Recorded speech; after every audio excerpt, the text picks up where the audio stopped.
Welcome to the Slop Farm. Enjoy the video. Open Instagram and tap your profile icon at the bottom right. Next, tap the 3 horizontal bars in the top right corner to open the menu. Then choose Settings and Privacy to access all control panels.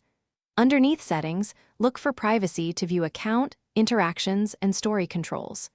This path leads to account privacy, activity status, story sharing, and blocked account screens. Follow these steps slowly to avoid missing nested options or updated labels.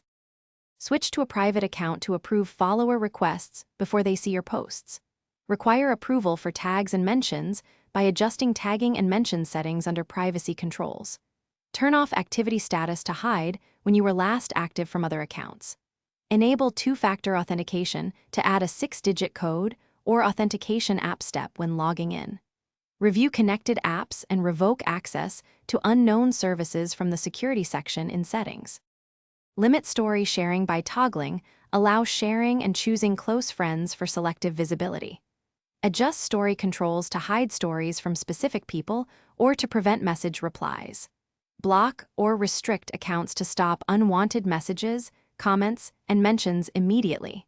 Use comment filters and keyword controls to automatically hide offensive or spammy content from your feed. If you need a full copy, use download data to request your account file for review and backup. Thanks for watching. Consider subscribing if we helped you today.